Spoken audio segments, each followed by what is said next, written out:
ஊழிய பணம். ஊழியங்களுக்கு பணம் திரட்டுவதனை குறித்து வேதம் சொல்லும் வழிமுறைகளை கண்டறிந்தால் நல்லது. அது இந்த நாட்களுக்கு மிகவும் தேவை. இதனால் ஒரு மனத்தெளிவு ஏற்படும். தேவன் தம்முடைய பிள்ளைகளை ஒவ்வொருவரையும் வித்தியாசமான பாதையில் நடத்துகிறவர் என்பது மெய்யானது. எனினும் கொள்கைகளில் பிரின்சிபிள்ஸ் மாற்றமில்லை என்பது நாம் அறிய வேண்டியது. இது ஊழியத்திற்காக பணம் திரட்டுவதிலும் கூட நன்றாய் செயல்படுகிற ஒன்றே. தேவனால் உபயோகப்பட்ட பல மனிதர்களின் வாழ்க்கையில் இதனை காணலாம். ஜார்ஜ் முல்லர் என்கிற தேவ மனிதன் செய்த ஊழியத்தில் தேவனை தவிர மற்றவரிடத்தில் சொல்லுவதில்லை என்ற கொள்கையை பின்பற்றினார். அவருடைய சாட்சிகள் அற்புதமானவைகள். என்னை போன்றவரை கவர்ந்தெழுக்க ஒன்று அதுவே. அதனையே ஜேம்ஸின் கொள்கையாகவும் மாற்றினோம். ஹட்சன் டெய்லர் என்ற சீன தேசத்தை அசைத்த தேவ மனிதர் ஊழிய விவரங்களை சொல்லி பணத்தினை பற்றி பேசாமல் விட்டு விடுகிறார். விண்ணப்பங்களை மனிதர் முன் வைக்க மாட்டார். அவரையும் தேவன் கனப்படுத்தி உபயோகித்ததை கண்டிருக்கிறோம். டிஎல் மூடி என்கிற தேவ மனிதர் அமெரிக்காவையும் ஐரோப்பாவையும் அசைக்க உபயோகப்படுத்தப்பட்ட தேவ மனிதன். அவர் ஊழிய தேவைகளை ஜனங்களுக்கு எடுத்து சொல்லி கொடுக்கும்படி உற்சாகப்படுத்தினதனால் அவரின் ஊழியமும் செழித்தது என்பதும் நாம் அறிந்ததே. வேதமும் இப்படிப்பட்ட பலரை குறித்து நமக்கு விளக்கின்றது. வேதம் காட்டும் முறைகள் சிலவற்றை ஆராய்ந்தால் இன்றைக்கு ஆவிக்குரிய வட்டாரங்களில் நடக்கும் அட்டகாசங்களும் அருவருப்புகளும் அசிங்கங்களும் நமக்கு தெளிவாக புரியும். மோசே தேவன் பணம் பொருட்களை ஆசரிப்பு கூடார வேலைக்காக திரட்டச் சொல்கிறார். யாத்ராமம் 25:1-7 வரை. எப்படிப்பட்ட காணிக்கைகளை வாங்க வேண்டும் என்றும் கட்டளையிடுகிறார். இத்தனை காலம் அடிமைகளாக இருந்தவர்கள் அல்லவா? அப்படி இருப்பினும் அவர்களிடமே கேள் என்று சொல்லுகிறார். வனாந்திரமாயிற்றே என்றெல்லாம் மோசே யோசிக்கவில்லை. கூடவே இத்தனை காலம் செங்கல் அறுத்த கரங்கள் தேவனுடைய வீட்டிற்காக பொன் வேலைகளையும் வினோதமான மற்ற வேலைகளையும் செய்ய தேவ ஆவியானவர்களை நிரப்புவார் என அறிந்து மனிதர்களையும் திரட்டுகிறான். ஆனால் பயமுறுத்தல், கட்டாயப்படுத்தல் ஒன்றும் இவைகளில் காணப்படவில்லை என்பதை கவனிக்க வேண்டும். கூடவே இது கொடுத்தால் அது கிடைக்கும் என்ற லாட்ரி சீட்டு விற்பது போலும் தேவனோ தேவனுடைய மனிதனோ செயல்படவில்லை என்பதும் கவனிக்கப்பட வேண்டும். மோசே இனி காணிக்கைகளை கொண்டு வர வேண்டாம் என்று கூறும் அளவுக்கு அவர்கள் கொடுத்தார்கள் என்பதும் கவனிக்கத்தக்கது. யாத்ராமம் 36:5-7. திருப்பணியின் வேலைக்கு கர்த்தர் கற்பித்தபடியெல்லாம் பெயல்செபூலும் அகோலியாவும் செய்ய அறியும்படிக்கு கர்த்தரால் ஞானமும் புத்தியும் பெற்ற விவேக இருதயமுள்ள மற்ற அனைவரும் செயல்பட்டார்கள். யாத்ராமம் 36:1. ஜனங்கள் மனப்பூர்வமாய் உற்சாகமாய் கொடுத்தார்கள் என்பதும் உண்மை. யாத்ராமம் 25:1, யாத்ராமம் 35:29. ஞான எழுப்புதல் அடைந்த ஸ்திரீகளும் இணைந்து கொண்டார்கள் கொடுப்பதிலும் வேலை செய்வதிலும். யாத்ராமம் 35:25-26. இன்றைக்கும் ஊழியத்திற்கு பணம் ஆள் திரட்டுபவர்கள் மோசேயின் இந்த காரியங்களை அறிந்தால் எத்தனை நலமாயிருக்கும். சாட்சிகள் என்ற பெயரில் வியாபாரமாக்கப்பட்டிருக்கும் ஊழிய காரியங்களை தேவன் அங்கீகரித்ததுமில்லை, அதனை அடிப்படையாக கொண்டு ஆசீர்வதித்ததும் இல்லை. இவைகள் உலகம் கொடுத்த வியாபார தந்திரமே. மேலை நாடுகளில் பணம் திரட்டித்தர ஒரு ஸ்தாபனத்தை அணுகினால் அவர்கள் சபையில் வந்து ஜனங்களை உற்சாகப்படுத்தி வியாபார தந்திரங்களை உபயோகப்படுத்தி பணம் சேர்த்து தந்து பின்னர் அதில் சில சதவீதங்களை தங்களுக்கு எடுத்துக்கொள்வார்கள். பெருவாரியாக 15%. இவர்கள் வேதத்திலிருந்து தான் பேசுவார்கள், ஆனால் வேதத்தை குறித்து கவனமற்றவர்கள். இது இன்றைக்கு நம் நாட்டிய ஊழிய தலைவர்களாலே செய்யப்படுகிறது. அதுதான் வித்தியாசம். கூடவே மோசேக்கு தேவன் வரைபடத்தை தான் காட்டினார்.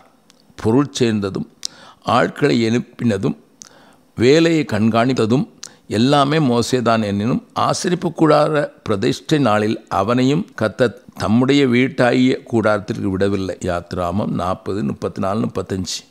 இன்று இப்படி நடந்தால் என்ன நடக்கும்? நான் கட்டின ஊழியம் அல்லவா?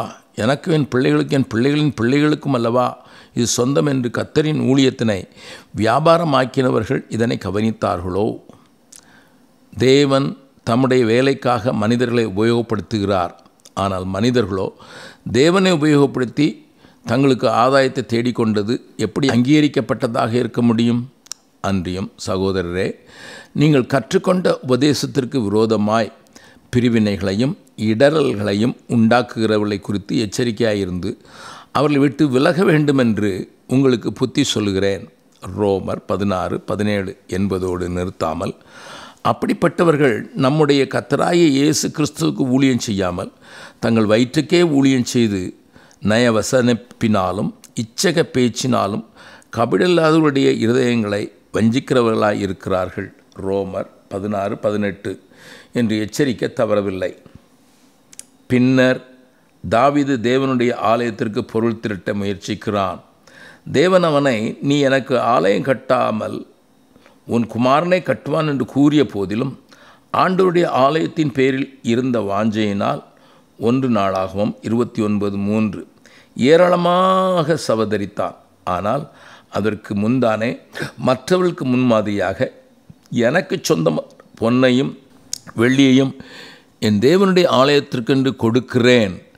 அவைகள் அவர்களை மூடுவதற்காகவும் பொன் வேலைக்கு பொன்னும் வெள்ளி வேலைக்கு வெள்ளியும் உண்டாயிருக்கத்தக்கதாகவும் கம்மாளர் செய்யும் வேலை அனைத்திற்காகவும் ஓப்பீரின் தங்கமாகிய 3000 தாலந்து தங்கத்தையும் 7000 தாலந்து வெள்ளியையும் கொடுக்கிறேன் என்று கொடுத்து, பின்னர் இப்போது உங்களில் இன்றைய தினம் கர்த்தருக்கு தன் கை காணிக்கைகளை செலுத்த மனப்பூர்வமானவர்கள் யார் என்றான்.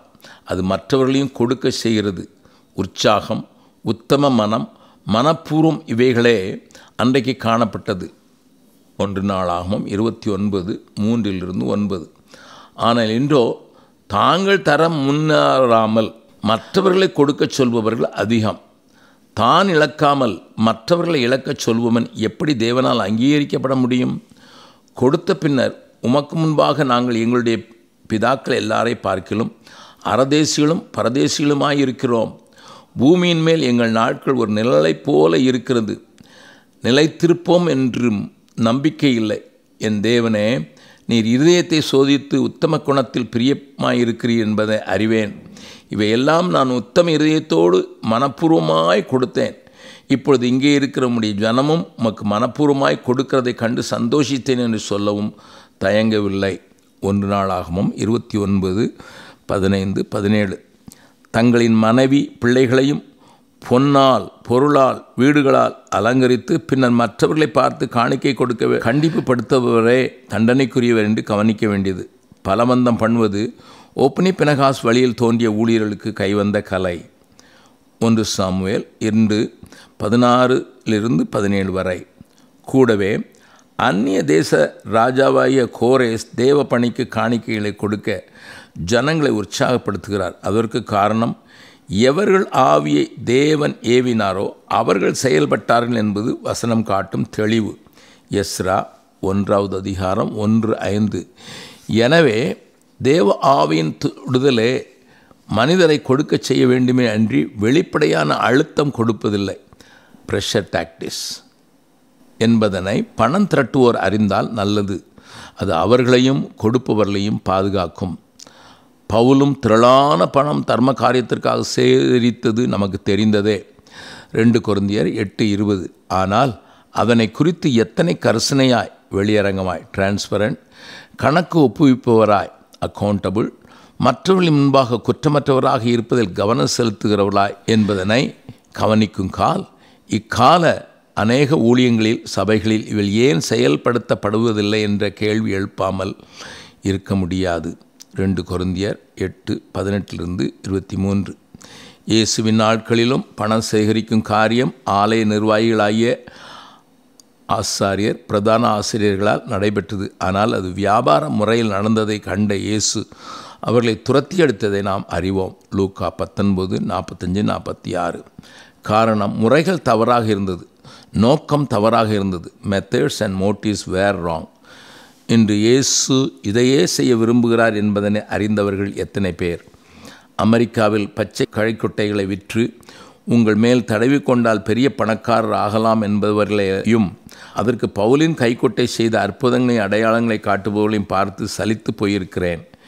எண்ணெய் வியாபாரம், தண்ணீர் வியாபாரம் என்பதெல்லாம் வெளிநாட்டு சரக்கே. ஆனால் நம்மவர்கள் அவர்களையும் மிஞ்சிவிட்டனர். காணிக்கை தந்தால் கல் வைக்கிறோம், பெயர் பொறிக்கிறோம் என்பது தமிழ் மக்களை மயக்கும் பெயர் பிரஸ்தாப இயக்கமே.